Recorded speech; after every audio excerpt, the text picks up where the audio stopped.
Um dia na história com Carlos Bastos. Mr. Gorbachev, tear down this wall. I have a dream. Aqui, posto de comando do movimento das Forças Armadas. É fazer a conta. Houston, we have a problem. Yes, we can. And now for something completely different. A 17 de fevereiro de 1863, um grupo de cidadãos fundou em Genebra um Comitê Internacional de Ajuda aos Feridos, que mais tarde ficou conhecido como o Comitê Internacional da Cruz Vermelha. A ideia começou a germinar 4 anos antes, quando um empresário suíço, chamado Jean Donnan, teve de fazer uma viagem à Itália para se encontrar com o imperador francês Napoleão III. A viagem era uma viagem de negócios. O suíço queria a ajuda do imperador para um empreendimento comercial na Argélia, que na altura era controlada pela França. Donnan nunca se encontrou com Napoleão III, mas, enquanto esteve em Itália, ele viu o resultado da Batalha de Solferino, na qual cerca de 40 mil soldados foram mortos ou feridos num único dia. O horror da guerra chocou o suíço e, como nenhum dos exércitos tinha corpo médico, Donnan organizou um grupo de voluntários para levar comida e água aos feridos, tratar dos seus ferimentos ou escrever cartas às suas famílias.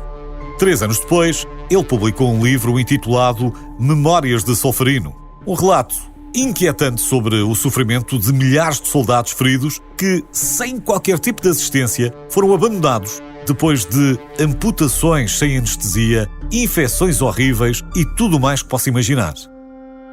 No final do livro, Donnan sugeriu que deveriam existir grupos permanentes de voluntários que, em tempo de guerra, dariam ajuda aos feridos sem levar em conta a sua nacionalidade. Esta visão para a Cruz Vermelha tornou-se realidade em 1863.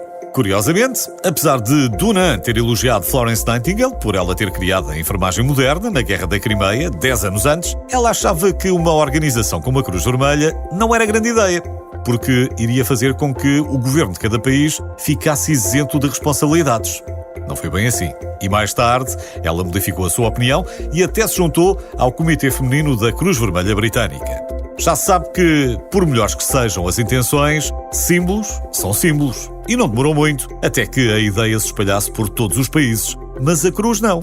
Pouco antes do Império Otomano entrar em guerra com a Rússia, em 1877, em vez de uma cruz que associavam ao cristianismo e aos cruzados, os turcos identificaram o seu equipamento com um crescente. A ideia demorou ainda alguns anos para ser aprovada, mas atualmente mais de 30 nações islâmicas usam um crescente vermelho.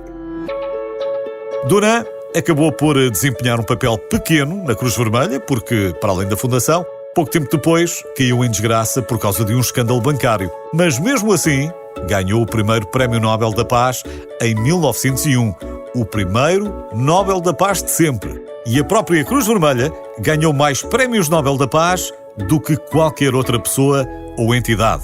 Aliás, apenas 2 organizações têm mais do que o Nobel da Paz. O Comitê Internacional da Cruz Vermelha ganhou 3 vezes, em 1917, 1944 e 1963, e o Alto Comissariado das Nações Unidas para os Refugiados ganhou 2 vezes. Independentemente dos prémios, hoje a Cruz Vermelha é reconhecida como uma organização humanitária, independente e neutra, que se esforça por proporcionar proteção e assistência às vítimas de guerra e de outras situações de violência ou de calamidade.